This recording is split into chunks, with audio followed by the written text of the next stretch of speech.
फरवरी 2026 दिन शुक्रवार, हिंदी तिथि एकादशी। और आइए बात करते हैं आज के मुख्य समाचार में देश भर की तमाम बड़ी खबरों पर नजर डालते हैं। तो होली से पहले जो ये एकादशी होती है इसे रंग भरी एकादशी कहा जाता है और इसे आमलकी एकादशी भी कहते हैं। आज के दिन भगवान विष्णु और आंवले के पेड़ की पूजा करने का विशेष महत्व होता है। वहीं आज हमारे देश के महान स्वतंत्रता सेनानी चंद्रशेखर आजाद जी की पुण्यतिथि भी है। उन्हें इस बलिदान दिवस पर कोटि कोटि नमन। चलिए आगे बढ़ते हैं अब अपन खबरों में। सबसे पहले देख लेते हैं आज के कुछ बड़े इवेंट। देखिए, भारतीय नौसेना में आज 27 फरवरी को शामिल होगा युद्धपोत अंजदीप। और वहीं कनाडा के प्रधानमंत्री मार्क कार्नी भी आज भारत दौरे पर आएंगे। प्रधानमंत्री नरेंद्र मोदी के साथ कई अहम मुद्दों पर चर्चा होगी। उनके इस दौरे से भारत कनाडा के रिश्तों में भी गर्माहट आएगी और भारत कनाडा के बीच कई रणनीतिक साझेदारी पर वार्तालाप होगी। 27 फरवरी से लेकर 2 मार्च तक वो भारत के आधिकारिक दौरे पर रहेंगे। चलिए अगला अपडेट देखिए। राजधानी दिल्ली में भारतीय जनसंचार संस्थान का 57वां दीक्षांत समारोह आयोजित होगा आज और इस समारोह में उपराष्ट्रपति भी शामिल होंगे। और वहीं खबर है, Bollywood film the Kerala story 2 के मेकर्स को तगड़ा झटका लगा। आज 27 तारीख को रिलीज नहीं होगी फिल्म, कोर्ट ने लगाई रोक। केरल हाईकोर्ट की तरफ से इस फिल्म की रिलीज पर 15 दिनों तक के लिए रोक लगा दी है, क्योंकि इस फिल्म को लेकर कोर्ट में मामले की सुनवाई चल रही थी। तो हाई कोर्ट ने सेंसर बोर्ड से कहा कि फिल्म का दोबारा रिव्यू करें, वरना आज ये सिनेमाघरों में रिलीज होने वाली थी। और उत्तराखंड के मुख्यमंत्री पुष्कर सिंह धामी आज लोहाघाट का दौरा करेंगे। इस दौरान कई निर्माणाधीन कार्यों का निरीक्षण भी करेंगे। रेलवे से खबर है, 27 फरवरी से चलेगी मध्य प्रदेश में Bhopal Dhanbad Bhopal express train. Railway की तरफ से शेड्यूल भी जारी किया गया। झारखंड और मध्य प्रदेश के बीच रेल कनेक्टिविटी बढ़ेगी इससे। वहीं राजधानी दिल्ली के सीएम श्री स्कूलों में दाखिले के लिए आज 27 फरवरी से आवेदन शुरू होंगे। 12 मार्च तक आवेदन कर पाएंगे क्लास 6ठी 9वीं और 11वीं में एडमिशन के लिए। और भारतीय किसान यूनियन आज 27 फरवरी से लेकर अगले महीने 23 मार्च तक किसान आंदोलन का ऐलान किया है। इस दरमियान हरियाणा, पंजाब, उत्तर प्रदेश, उत्तराखंड समेत कई राज्यों में ट्रैक्टर रैली निकाली जाएगी। किसान नेता राकेश टिकैत की तरफ से खुद ये बड़ी घोषणा की गई है। और उत्तर प्रदेश के मथुरा में श्री कृष्ण जन्म स्थान में भी आज लठमार होली मनाई जाएगी। श्रद्धालुओं पर बरसेगा टेसू के फूलों का रंग। वैसे मथुरा में कई अन्य जगहों पर लठमार होली शुरू हो चुकी है। तस्वीरें आप देख सकते हैं। नंदगांव में सखियों ने हुरियारों पर लाठियां बरसाई। नंद बाबा मंदिर में भी जमकर उड़ा गुलाल। 10 लाख लोग लठमार होली देखने पहुंचे हैं। ये श्रद्धालुओं की तस्वीरें आप देख सकते हैं। और आरएसएस प्रमुख मोहन भागवत आज हरियाणा के कुरुक्षेत्र का दौरा करेंगे। वहीं उत्तराखंड में बनबासा मिलिट्री स्टेशन में आज से शुरू होगी अग्निवीर भर्ती परीक्षा। 4000 से ज्यादा अभ्यर्थी अपना दम दिखाएंगे। और अगली बड़ी खबर देखिए दोस्तों, 10 साल पुराना नियम खत्म हो चुका है। आज से बदल जाएगा देश की कमाई का पूरा हिसाब। जी हाँ, आज आएंगे नई गणना वाले जीडीपी के आंकड़े। देश की आर्थिक रफ्तार में जुड़ेगा अब जीएसटी और ईवी से लेकर मेड ड्राइवर तक का काम भी है। भारत की जीडीपी गणना के लिए नया आधार वर्ष अब 2022-23 माना जाएगा और अब देश के जीडीपी आंकड़ों में इन कई सारे फैक्टर्स को भी शामिल किया जाएगा। नए तरीके से देश की जीडीपी का कैलकुलेशन किया जाएगा और आज ये नए आंकड़े जारी किए जाएंगे, है ना। तो ये तो कुछ आज के बड़े इवेंट रहे। और चलिए आगे बढ़ते हैं अपन खबरों में। देखिए अगली खबर, प्रधानमंत्री नरेंद्र मोदी को मिला इजरायली संसद का सर्वोच्च सम्मान और ये मेडल पाने वाले दुनिया के पहले वैश्विक नेता भी बन चुके हैं पीएम मोदी। अभी आपको पता होगा, प्रधानमंत्री नरेंद्र मोदी 2 दिन के इजरायल दौरे पर गए थे और इस दरमियान उन्हें सर्वोच्च सम्मान मिला और भारत इजरायल के बीच कई अहम समझौतों पर मुहर लगी है। अब इजरायल में भी चलेगा यूपीआई। जल्द ही भारत इजरायल दोनों देशों के बीच एफटीए यानी फ्री ट्रेड एग्रीमेंट भी होने की उम्मीद जगी है। पीएम मोदी के दौरे के साथ ही दोनों देशों के बीच 13 प्रमुख समझौतों पर सहमति बनी है। प्रधानमंत्री ने इजरायली कंपनियों को भारत में निवेश और मैन्युफैक्चरिंग के लिए भी आमंत्रित किया है और इजरायल में अब भारतीय यूपीआई से पेमेंट कर पाएंगे। पीएम मोदी और इजरायल के प्रधानमंत्री बेंजामिन नेतन्याहू की बैठक में यह अहम समझौता हुआ। पीएम ने संबोधन में कहा कि इजरायल आना मेरे लिए गर्व की बात है। वैसे अभी भारत इजरायल के बीच सालाना ट्रेड व्यापार कितना होता है, इसको लेकर ये कुछ आंकड़े भी आप देख सकते हैं। चलिए अगली बड़ी खबर देखिए। दिल्ली हाईकोर्ट ने भारतीय सैनिकों के हक में एक बड़ा फैसला सुनाया और कहा कि लाइफस्टाइल डिसऑर्डर बताकर दिव्यांगता पेंशन नहीं रोक सकते हैं। सैन्य सेवा हर परिस्थिति में तनावपूर्ण होती है। तो दिल्ली हाईकोर्ट ने एक अहम फैसला सुनाते हुए सशस्त्र बलों के कर्मियों की दिव्यांगता पेंशन को लेकर सरकार को यह फटकार लगाई। चलिए बड़ा अपडेट देखिए दोस्तों, अब हमारे देश में grade based driving licence system लाएगी सरकार। यानी अब ट्रैफिक नियम तोड़ने पर या तो आपका ड्राइविंग लाइसेंस रद्द कर दिया जाएगा या कुछ समय के लिए सस्पेंड होगा। सड़क हादसों को रोकने के लिए केंद्र सरकार ये नई पहल करने जा रही है और हमारे देश में ये नई प्रणाली ड्राइविंग लाइसेंस को लेकर शुरू करने जा रही है। इस नई व्यवस्था में क्या क्या प्रावधान होंगे, इसको लेकर डिटेल्स भी आप देख सकते हैं। वैसे ऑन एवरेज आंकड़ों के मुताबिक हमारे देश में हर साल 5 लाख सड़क हादसे होते हैं और इन हादसों में लगभग 2 लाख लोगों की मौतें हो जाती हैं। यही वजह है कि ड्राइविंग लाइसेंस की नई व्यवस्था लागू करने जा रही है सरकार अब। और हवाई यात्रियों के लिए बड़ी अच्छी खबर है। एयर टिकट बुकिंग 48 घंटे में अगर आपने कैंसिल कर दी तो आपको फुल रिफंड मिलेगा और फ्लाइट से 7 दिन पहले बुकिंग करना जरूरी होगा। डीजीसीए की तरफ से एयरलाइंस कंपनियों के लिए कुछ नए नियम लागू किए हैं हवाई यात्रियों के पक्ष में। तो नए नियम के तहत अब मान लीजिए आपने कहीं भी यात्रा के लिए हवाई टिकट बुक किया और 48 घंटे के अंदर अंदर आप उस टिकट को कैंसिल कर देते हो, रद्द कर देते हो, तो आपको पूरा रिफंड वापस मिलेगा। इसके अलावा बुकिंग के 24 घंटे के अंदर नाम की गलती सुधारने पर कोई अतिरिक्त शुल्क नहीं लिया जाएगा और रिफंड की प्रक्रिया 14 कार्य दिवस में अनिवार्य रूप से पूरी करनी होगी। तो ये हवाई हवाई यात्रियों के लिए बहुत ही राहत भरा नियम सरकार की तरफ से लागू किया जा रहा। चलिए, पेट्रोल डीजल को लेकर भी सरकार ने एक नया आदेश जारी किया। 1 अप्रैल 2026 से 20% एथेनॉल मिक्स पेट्रोल बेचना अनिवार्य होगा। यानी हमारे देश में जो भी ऑयल कंपनियां हैं, तेल कंपनियां हैं, इंडियन ऑयल, हिंदुस्तान पेट्रोलियम, सभी को अब E20 पेट्रोल बेचना ही होगा। हालांकि सरकार के इस नियम से पुरानी गाड़ियों के माइलेज पर भी असर पड़ सकता है, लेकिन केंद्र सरकार ने 1 अप्रैल 2026 से ही देश भर में E20 पेट्रोल की बिक्री अनिवार्य कर दी है। पेट्रोलियम मंत्रालय की तरफ से इस बारे में नोटिफिकेशन भी जारी कर दिया है और इस नोटिफिकेशन के मुताबिक अब सभी राज्यों और केंद्र शासित प्रदेशों में तेल कंपनियों को 20% इथेनॉल मिला हुआ पेट्रोल ही सप्लाई करना होगा। दोस्तों, आजकल दुनिया में एक नहीं बल्कि काफी सारे इश्यूज चल रहे हैं, जैसे अमेरिकी राष्ट्रपति डोनाल्ड ट्रंप की tariff policy, Iran crisis, Mexico में वॉर और रशिया यूक्रेन कॉन्फ्लिक्ट अभी भी जारी है। और इसके चक्कर में स्टॉक मार्केट काफी ज्यादा वोलेटाइल हो गया है और बहुत सारे लोगों का काफी नुकसान भी हो रहा है। ऊपर से यह AI इवोल्यूशन इतनी तेजी से चीजें बदल रही है कि किसी को नहीं पता आगे क्या होगा। बहुत अनसर्टेनिटी है और बहुत एंजाइटी भी है सबके मन में, स्पेशली अपने पैसों को लेकर कि उन्हें कहाँ रखा जाए। लेकिन एक इंस्ट्रूमेंट है जो टाइम के साथ खुद को प्रूव कर चुका है, वह है फिक्स डिपॉजिट यानी FD।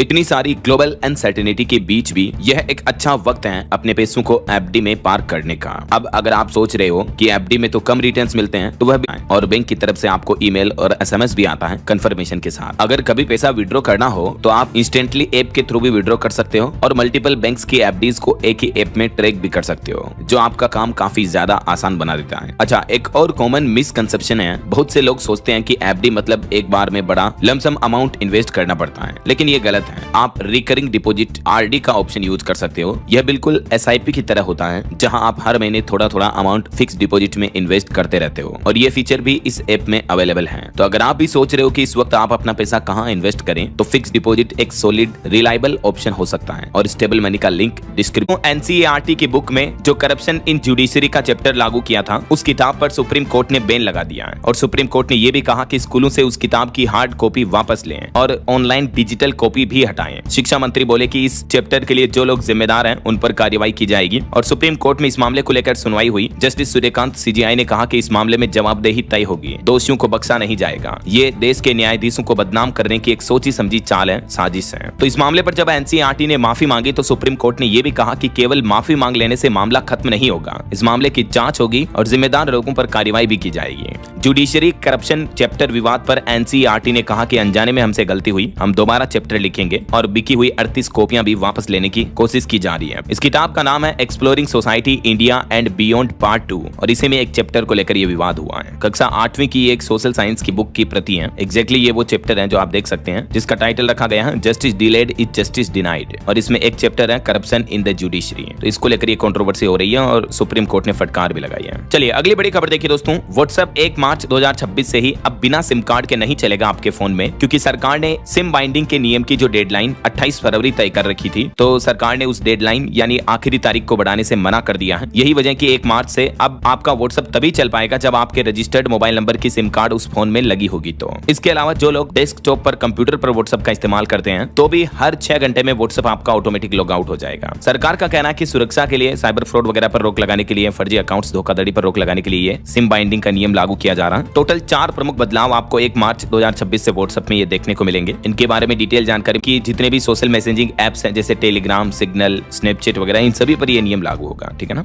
चलिए अगला बड़ा अपडेट देखिए। वर्ल्ड इकोनॉमिक फोरम के प्रेसिडेंट बोर्गे ब्रेंडे ने इस्तीफा दिया क्योंकि इनका नाम यौन अपराधी एप्स्टीन के साथ जुड़ने के बाद इन्होंने पद छोड़ा। अब एलोइस जिंगवी नए CEO होंगे। अच्छा, वैसे एप्स्टीन फाइल पर एक चौंकाने वाली रिपोर्ट ये भी आ रही, देखिए आप। दुनिया के मशहूर साइंटिस्ट वैज्ञानिक स्टीफन हॉकिंग की भी एप्स्टीन फाइल की ये तस्वीरें वायरल हो रही हैं, जिसमें वो बिकनी पहनी महिलाओं के साथ दिखे। हालांकि इस फोटोज पर, इन तस्वीरों पर उनके परिवार वालों का कहना कि ये उनकी देखभाल करती थी, लेकिन ये एप्स्टीन फाइल्स की रिपोर्ट वाकई में चौंकाने वाली है, क्योंकि दुनिया के कई ऐसे बड़े बड़े लोग जैसे माइक्रोसॉफ्ट के संस्थापक बिल गेट्स, जिन्हें लोग अपनी प्रेरणा मानते थे, उनके नाम इस फाइल्स में आना और उनकी तस्वीरें वायरल होना बड़ी हैरानी की बात है। आपका क्या ख्याल है दोस्तों, इस पर कमेंट करके बताएगा जरूर। चलिए अगली बड़ी खबर देखिए। देश के उद्योगपति अनिल अंबानी पर 2220 करोड़ की धोखाधड़ी का एक और नया केस दर्ज हुआ। अब बैंक ऑफ बड़ौदा की शिकायत पर उन पर FIR दर्ज हुई। उनके घर और ऑफिस पर भी CBI ने छापा मारा। वहीं मनी लॉन्ड्रिंग केस में भी अनिल अंबानी से ED ने पूछताछ की। उन पर 40,000 करोड़ का बैंक कर्ज है और अभी उनका मुंबई का 3716 करोड़ का बंगला अबोर्ड भी कुर्क कर लिया है ED ने। चलिए सोना चांदी के भाव पर बड़ी खबर आ रही है। चांदी में भारी गिरावट देखने को मिली। 4750 रुपए टूटकर 2,61,000 रुपए प्रति किलो पर आई चांदी, जबकि सोना भी 986 रुपए सस्ता होकर 1,59,000 रुपए प्रति 10 ग्राम पर चल रहा है। बाकी और भी अलग अलग कैरेट के हिसाब से गोल्ड की प्राइस आप देख सकते हैं। हैं स्क्रीन पर। चलिए टेक न्यूज से खबर देखिए दोस्तों, सैमसंग कंपनी ने अपने इवेंट में गैलेक्सी S26 सीरीज के 3 नए फोन लॉन्च किए जिनकी कीमत 88,000 से शुरू है। एक प्राइवेसी फीचर वाला फोन लॉन्च किया है जिससे स्क्रीन साइड वाले को नहीं दिखेगी। ये सैमसंग गैलेक्सी के अलग अलग वेरिएंट और इनकी प्राइस भी आप देख सकते हैं। S26 अल्ट्रा की क्या स्पेसिफिकेशन होगी, डिटेल्स। और पॉलिटिक्स से बड़ी खबर देखिए, राहुल गांधी ने कहा कि यह इंडिया है, नॉर्थ कोरिया नहीं। यहाँ शांतिपूर्ण प्रोटेस्ट डेमोक्रेसी की जो आत्मा है उसको भी नहीं करने दिया जाता है। यूथ कांग्रेस मेंबर्स के खिलाफ एक्शन पर पीएम मोदी की उन्होंने आलोचना भी की। वहीं असम के मुख्यमंत्री हेमंत बिश्व शर्मा को हाईकोर्ट ने नोटिस दिया मियां मुसलमान विवाद मुद्दे पर। याचिका में हेमंता को हेट स्पीच देने से रोकने की मांग की गई थी। इस मामले पर हाईकोर्ट ने उनको नोटिस भेजा है। और इधर भाजपा ने उमर खालिद से राहुल गांधी की तुलना की। बीजेपी ऑफिस के बाहर पोस्टर लगे, लिखा अराजकता का तरीका एक है, बस देश विरोधी चेहरे बदलते रहते हैं। तो ये कुछ राजनीतिक बयानबाजी चल रही है। और अगली बड़ी खबर देखिए दोस्तों, ईडी ने पूर्व कांग्रेस नेता पी चिदंबरम के खिलाफ मनी लॉन्ड्रिंग के 2 केस में सुनवाई में तेजी के लिए मंजूरी दाखिल की। वहीं महाराष्ट्र के पूर्व deputy CM Ajit Pawar plane crash मामले में उनके भतीजे रोहित और योगेंद्र बारामती पहुंचे। एफआईआर की मांग की, बोले कि वीएसआर को बचाया जा रहा। डीजीसीए, नागरिक उड्डयन मंत्रालय और सीआईडी की भूमिका पर भी शक है। और अगली खबर देखिए दोस्तों, प्रधानमंत्री नरेंद्र मोदी के इंस्टाग्राम अकाउंट पर 10 करोड़ फॉलोवर्स पूरे हुए और ये अचीवमेंट वाले दुनिया के पहले नेता बन चुके हैं पीएम मोदी, जिनके इंस्टा पर 100 मिलियन फॉलोवर्स कंप्लीट हो चुके हैं, जो कि अमेरिकी राष्ट्रपति डोनाल्ड ट्रंप से भी दुगुने हैं। दुनिया के 5 बड़े लीडर्स के कुल फॉलोवर्स भी उनसे कम है। ये पीएम का इंस्टा अकाउंट आप देख सकते हैं। जबकि दुनिया के और कई बड़े दिग्गज नेता जैसे डोनाल्ड ट्रंप के 4.5 करोड़, ब्राजील के राष्ट्रपति के 1.5 करोड़ फॉलोवर्स हैं, जो कि उनसे काफी कम है। ये ग्लोबल टॉप 6 लीडर के कुल फॉलोवर्स की डिटेल्स भी आप देख सकते हैं। चलिए बड़ी खबर देखिए दोस्तों, गुजरात के सूरत की Arcelor Mittal Nippon steel company में फिर से कर्मचारियों ने हंगामा किया। वेतन वृद्धि की मांग को लेकर हड़ताल पर उतरे कर्मचारियों ने आगजनी और हिंसा भी की। एक महिला डीसीपी भी घायल हो गई। गुजरात के सूरत में हजीरा स्थित Arcelor Mittal Nippon steel company में यह हंगामा देखने को मिला है। कर्मचारियों का तस्वीरें आप देख सकते हैं। चलिए अगला अपडेट देखिए, आरएसएस प्रमुख मोहन भागवत पंजाब दौरे पर पहुंचे और यहां उन्होंने अपने संबोधन में कहा कि देश हित के लिए 3 बच्चे जरूरी हैं। मोहन भागवत ने नशा रोकने का फॉर्मूला भी समझाया और कहा कि पेरेंट्स अपने बच्चों को समय दें। वहीं खबर देखिए, राजस्थान में 12,000 किलो बारूद से दहल उठेगा पाकिस्तान बॉर्डर। 77 फाइटर जेट दिखाएंगे अपनी ताकत। राष्ट्रपति द्रौपदी मुर्मू भी पहली बार लड़ाकू हेलीकॉप्टर में भरेगी उड़ान। राजस्थान के पोखरण में भारतीय वायुसेना का यह सबसे बड़ा युद्धाभ्यास वायु शक्ति 2026 के नाम से जो आयोजित हो रहा है, यह आज 27 फरवरी को आयोजित होगा और इस युद्धाभ्यास में राष्ट्रपति द्रौपदी मुर्मू भी शिरकत करने जा रही है। और अगली खबर देखिए, राजस्थान के बाड़मेर में यहाँ एक गांव में किसान की जमीन से निकल रहा क्रूड ऑयल। अब तक 55 से ज्यादा टैंकर भर चुके हैं। आसपास के कई मकान, स्कूलों में भी दरारें आ गई ब्लास्ट की वजह से। पिछले 4 दिनों से लगातार यहाँ क्रूड ऑयल का रिसाव हो रहा है। एक बड़ा गड्ढा भर गया, लेकिन अभी तक भी पता नहीं चल पाया कि एक्चुअली लीकेज हो कहां रहा है। इसे ढूंढने का प्रयास किया जा रहा है। चलिए बड़ी खबर देखिए दोस्तों, हमारे देश के शंकराचार्य स्वामी अविमुक्तेश्वरानंद की मुश्किलें बढ़ी क्योंकि पीड़ित बच्चों के मेडिकल रिपोर्ट में यौन उत्पीड़न की पुष्टि हुई है। इस तरह की मीडिया रिपोर्ट सामने आ रही है।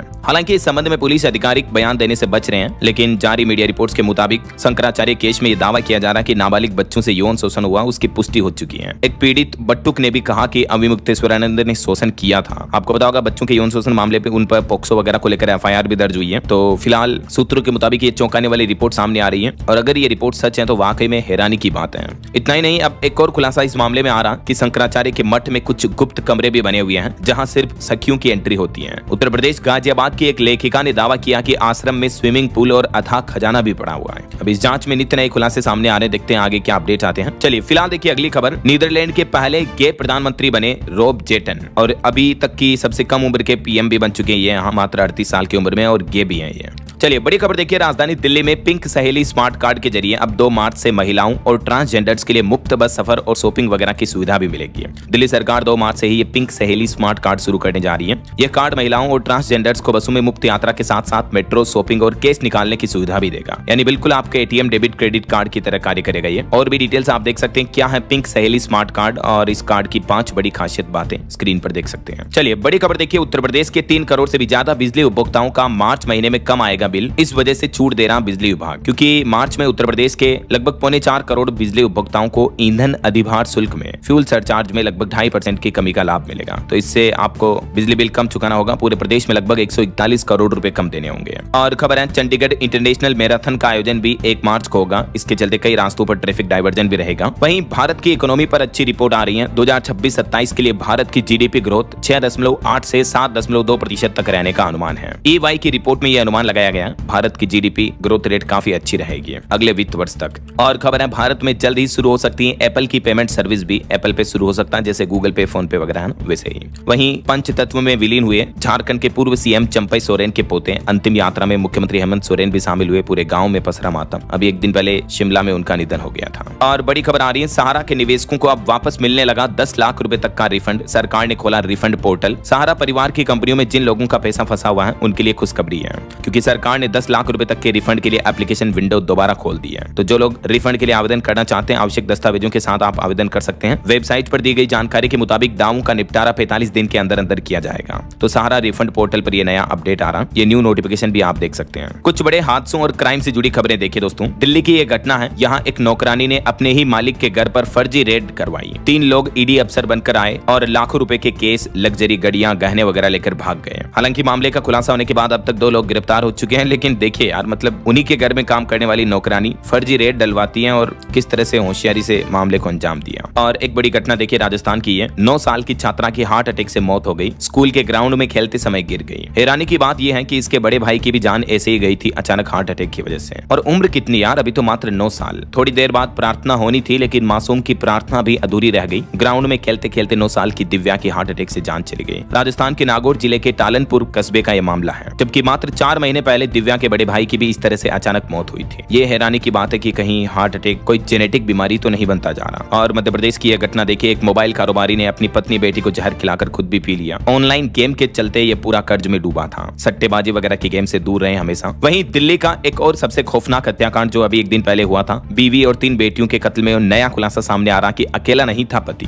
बल्कि एक तांत्रिक का कनेक्शन भी मिला इसमें। देखिए यार, किस किस तरह के क्राइम होते हैं। और मध्य प्रदेश की एक घटना देखिए, एक महिला ने जिस अनजान शख्स को अपना बेटा माना और अपनी विधवा बहू से उसकी शादी कराई, घर में पनाह दी, घर में ही रखा उसको, उसी व्यक्ति ने अपनी मां की तरह दर्जे वाली महिला को ही मौत के घाट उतार दिया। अब कोर्ट ने उम्र कैद की सजा सुनाई है। मध्य प्रदेश के रतलाम का यह मामला है। और एक बड़ा सड़क हादसा देखिए, गुजरात के उंजा मेहसाना में वेन डिवाइडर से भिड़ी 5 लोगों की मौत हो गई। चलिए कुछ इंटरनेशनल न्यूज अपडेट देखिए दोस्तों। ब्रिटेन में डिजिटल यात्रा प्रणाली लागू हुई। भारतीयों के लिए ई वीजा अनिवार्य होगा। बायोमेट्रिक पंजीकरण भी जरूरी होगा। ब्रिटेन में भारतीय लोगों के लिए वीजा को लेकर यह नया नियम लागू हो चुका है। अच्छा, इसमें भी आम आदमी की तो छोड़ो, अभी ये मामला देखिए आप, उत्तर प्रदेश के जो डिप्टी सीएम है केशव प्रसाद मौर्य, उनको भी खुद ब्रिटेन ने वीजा नहीं दिया। तो डिप्टी सीएम जर्मनी से ब्रिटेन जाने वाले थे, लेकिन अब जर्मनी से वापस लखनऊ लौट रहे हैं। उत्तर प्रदेश के मुख्यमंत्री योगी आदित्यनाथ भी अभी जर्मनी वगैरह के दौरे पर गए थे, सिंगापुर